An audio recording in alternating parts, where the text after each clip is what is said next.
The psalm this morning continues from yesterday, Psalm 119. Your word, O Lord, is a lamp unto my feet and a light unto my path.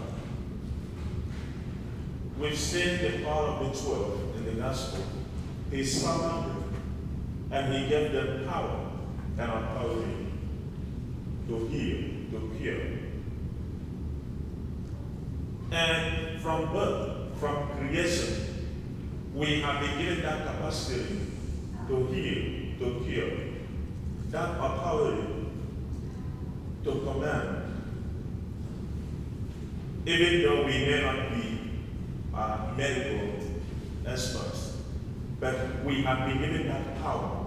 That is the grace of God in us, with which we can even heal ourselves, perhaps from their habit, from an addiction, and also to heal others, especially by words of comfort and also by examples.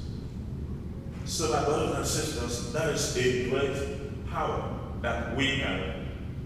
And most times, like all other gifts and talents, if they are not used, then they become useless. That is why St. Paul, in one of his letters, he tells us in his letter to Timothy, fan into flame that gift given to you. Fan into flame that power, that authority that God has given you. In that way, we can take control of situations, of things happening around us. God has given us His grace, which is enough for us. It is left for us to go inward, to fan into flame once again. The Word of God is a lamp unto our feet. He nourishes and strengthens us. We say that in the life of St. Pius that we celebrate today, well known for sharing in the sufferings of Christ, the wounds of Christ. And it is said he suffered this for almost 40 years. It comes to mind that some things in my life, perhaps sickness or even disease that I have prayed for a long time, may be the will of God to endure in affliction, to suffer that sickness for a long time. But also, as we know, sufferance and sharing in the cross of Christ is always redemptive. That is when we unite our pains with the pains of Christ. That way it becomes meaningful. It may not only be for us, but also for the sake of others, to offer it up. And this man, as we know, offered himself for the sake of others. By his words of comfort, especially in the sacrament of reconciliation, many people far and wide came and sought him, and they were healed, even if it is not physical.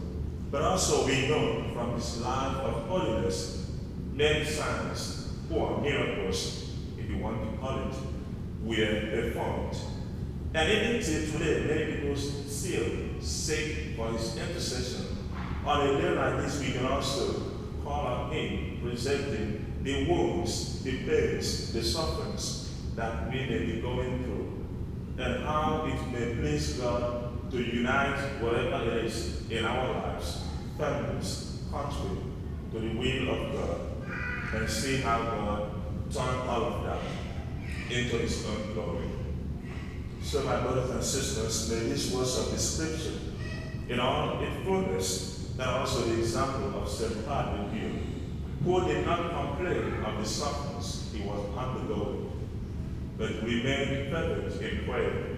In fact, one of his best quotes known today is to pray, to hope, and then do not worry.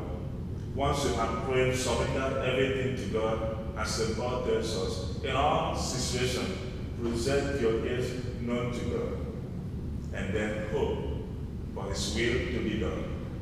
Then don't worry about the rest. May this words of the Scripture find a home in our hearts through Christ our Lord.